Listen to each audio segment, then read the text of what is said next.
All right, y'all, let's get into Amy real quick because she is so hard to build. And we're finally approaching the mid game to where we need to start working on our guys for in game. So, what I noticed is she is like, if I said Josephine was hard to build and she was in game, Amy is like the hardest unit to build I've ever seen in any game like this. And I'm going to explain why. We're going to do like a whole review of her skills, of like her added effects, her strengths and weaknesses. But first, we're going to go into the contract list to break down her moves one at a time. And then I'm going to explain what I'm talking about with building her, because I feel like I'm at a good spot in her build right now, or at least I thought I was, until I realized I need so much more work put into her, and I've been working on her this entire time. So without wasting any more time, let's just start by breaking down her contract. All right, man, so right off the bat, her first skill, Rebounding Bullet, inflicts damage to the enemy by 72% of the attack and inflicts damage to a random enemy nearby the selected enemy by 72% of the attack. So what this means is she hits somebody, and then that bullet that she shot will bounce off and hit somebody else near that original target. Now, whenever you get her SSR card promoted, it adds another bouncing bullet, so it'll bounce again. That inflicts damage by a percentage of the attack based on how much it is skilled up. So basically you can shoot one guy and then a bullet can bounce up and hit the same guy, as well as bounce over and hit someone else, or those two bullets can bounce and hit two totally separate people. So that's a little bit random whether or not the bullet chooses to hit the same target or two targets around it. You can kind of control it based on positioning, but you also can control it based on if the target you're shooting at was going to die, because obviously if you shoot your target and then they die, the bullets will have to bounce and hit other units. So that's something that takes a little bit of choreographing and a little bit of planning ahead of time to figure out how you can make that move most effective.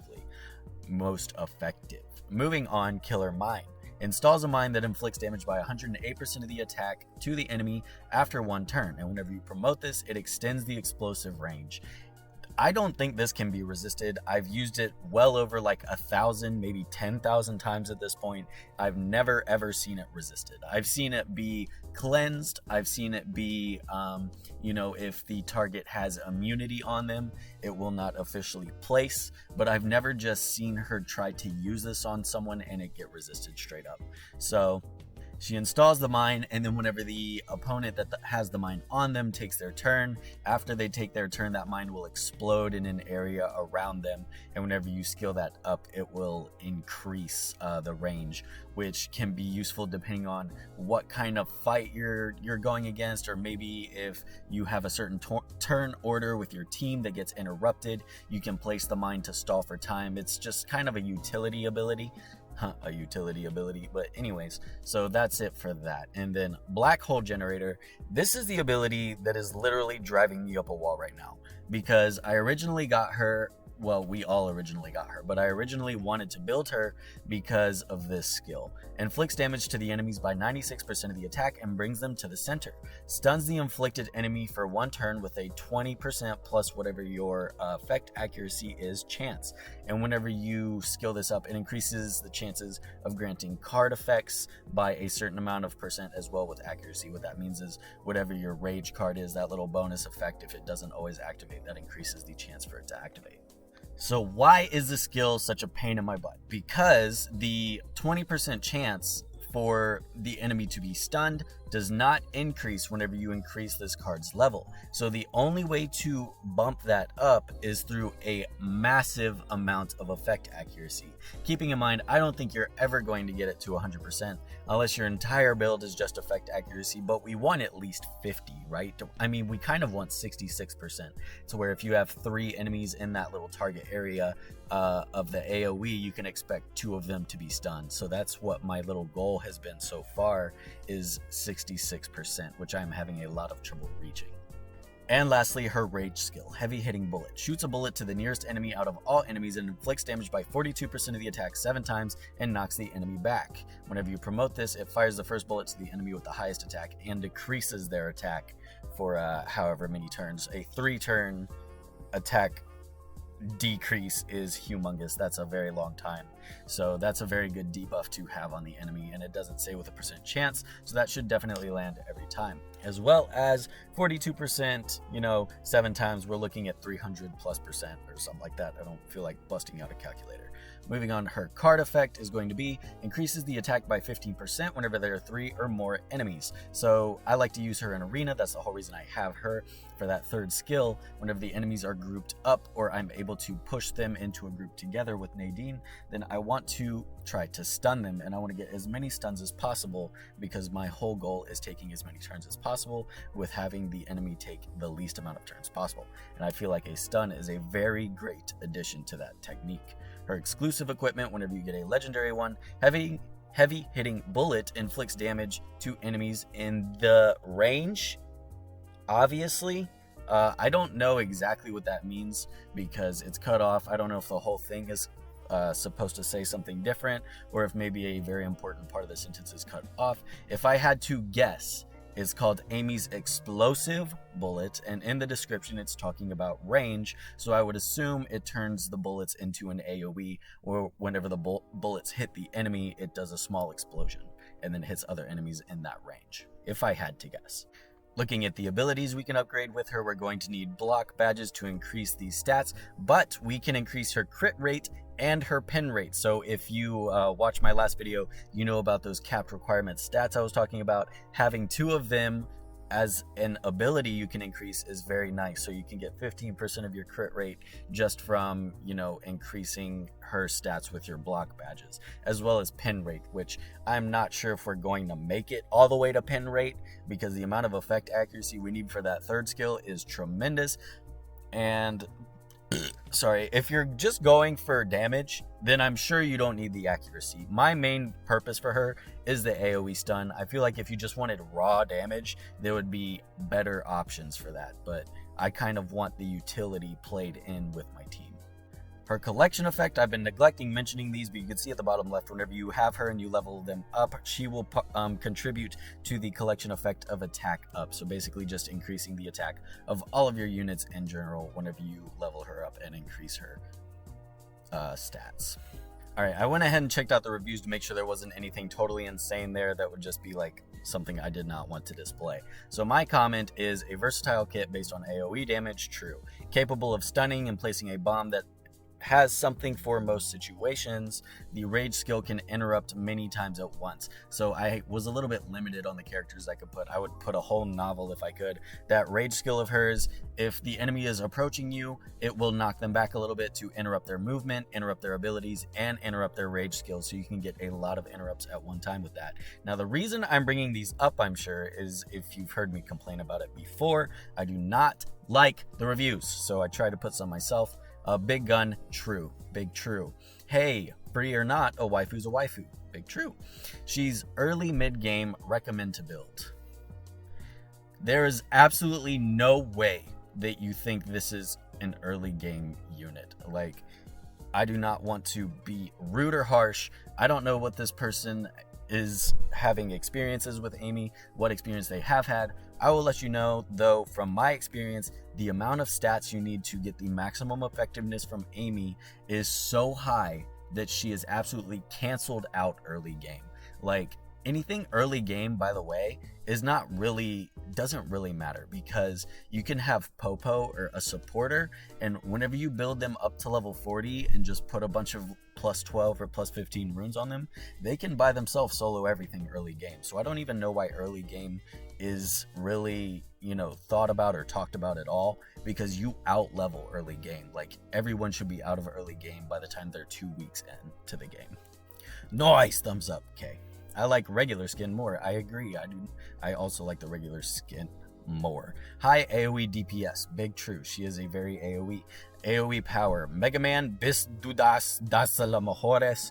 Her rating should be much higher. She can be a game changer versus large groups. So basically the consensus of everybody is she is an AoE unit, and that's absolutely true. I agree that she is mostly focused on AoE, but she is in no way early game. any unit can be good for early game. So saying a unit is an early game unit, saying a unit is only good at early game is like saying that unit sucks and that you should just like never focus on them ever, because literally any unit can get past early game with just enough grinding. Let's go ahead and take a look at her skin also, because that was mentioned as well. This is her skin. You know, every single game in the entire world, every single company, especially Com2uS and companies like Riot, like to have like beach skins. I guess if most of your employees work in California or Florida, this is like the only thing that you can think of, but I could definitely think of a lot of other things that, you know, not everything has to have a beach skin all the time. Alright, and then before I decide to pull up mine stats and explain a little bit about the hard capped required stats for her and some of her requirements, let's just take a look at all of her abilities in real time. So whenever you first get her, she's going to be kind of underwhelming. The bullet will bounce once, you know, that's great. The mine will place, and then after this unit takes a turn, I don't even know if they get to take turns, but the bomb will explode and hit everyone in that small circle around, as well as if you kill this unit, the bomb explodes too, but I don't know how this training simulator works, so we can't do that. With the black hole, only a 20% chance with no resistance, so whenever we use it, we can expect probably none of them, or minimum one of them, to get stunned. So let's reset and see how many times it takes us to get one stun. So that was 1, 2 rounds, everyone resisted, so that's a total of 6 targets hit with no stun. That's a total of 9 targets hit with no stun. You can see how this can be a problem, because also the enemy's resistance will come into play. So it's not really a 20% chance. It's your 20% chance to stun versus whatever the enemy's resistance is. And I don't know what these guys' resistance is. This is going to be the rage skill. So whenever you use this, if the enemy is approaching you, it will knock them back a little bit and interrupt them. If it hits, you know, multiple units, if multiple enemies are using their rage skills, you can interrupt almost all of them. So she is super duper underwhelming for early game. I don't know if I would consider her an early game or even a mid game unit at all. So let's go ahead and pump her up. So whenever we do the test simulators, we like to go ahead and put everything to maximum, because this should be the ultimate goal anyways, is getting this unit to its full potential. Now whenever we use our first skill, it should bounce, and yes, the original bullet hit the target and it bounced to the 2 nearest. It can also bounce and hit the same target. It seems to only want to bounce and hit the other 2 from this position. So if we hit this target, both bullets bounce to the other unit. And I don't think the simulator is organized for it to bounce to the same target for some reason, but it can do that. So now whenever we put on the mine, we can see the range is much larger than it was originally. So if you put the mine on them and say they decide to run over here to our little buddy over here, then it may, for some reason, if these units are in the range, it may still be able to hit them as well. Now this, again, still 20% chance to stun. So that is the luckiest thing I've ever seen in my life. Why can I never do that in arena? Okay, so just because we skilled it up doesn't mean that it changed its chance to stun. We just got very, very, very lucky. So that's very nice. That is one of the big reasons I'm building her. So whenever you use this, I don't know if that did become an AoE. Maybe they weren't grouped enough. Let's see if we can identify, if we put it on ×1, if they're close enough to AoE. If this does become an AoE whenever you skill it up, the explosion range is super small. Maybe it spreads behind them. That really needs to be worded differently, but it does gain the attack debuff. We put the attack debuff on the enemy, so if there's one enemy, you can pretty much guarantee that they're going to get an attack debuff. So her kit becomes extremely more useful whenever it is fully skilled up. So that is a big requirement for if you want to build Amy, is making sure you're promoting her consistently. Now we're going to take a look at my Amy, how I'm building her, and what I think her cap required stats are and her stat priorities, because she can be very difficult to build, especially if you don't have crit rate. You know, your crit damage, your pen rate, your effect accuracy, all that comes into play whenever you're trying to build an Amy. So we're going to break down her stats one at a time, and I'll show you the ones I'm using. So for stat priorities for Amy, we of course, with attack speed, you're going to want her to move after your buffers. So depending on how fast your buffers and debuffers are to get your setup proper, that's your attack speed. So attack speed could possibly be your #1 priority, depending on how much of it you need. So definitely attack speed is one of those variable stats that we're not always positive how much we need until we have our other units' attack speed established. Next is going to be what I think is a big one, crit rate. I only have 43% crit rate right now. With Tala's buff, that'll bring it up to 73%. I personally like 90% or more crit rate, but the main goal is 100. You always want to crit. It's not worth it to have 98% crit rate and then you just end up not critting, and then all of that crit rate may as well have been an attack at that point, which it's definitely happened. Trust me, 98, even 99%, that will happen where you will not crit. And it will actually happen often with how many turns you take in a ×10. That can definitely even ruin your entire run. So my main goal is going to be getting 70% crit rate because her stat requirements are insane. I'm trying to minimize that by having Tala on the team so that I could maybe focus on 30% of my crit rate and to affect accuracy. Now this is the big one for me. If you're building your Amy just for damage, and that's what you decided to do with your Amy, then your attack stat priority is going to be attack speed, interchangeable with any of these depending on your teammates, and then crit rate. All right. After that, you're going to want pin rate. If you're trying to only focus on damage, then it will be very attainable to max your crit rate and your pin rate. Then you want to focus on your attack percent and then your crit damage. I'll explain why attack percent before crit damage. Say you have a very, very low attack percent, but you have a very, very high crit damage. If your attacks are only doing 5,000 and you have 300% crit rate, then you're only doing 15,000. If your attacks are,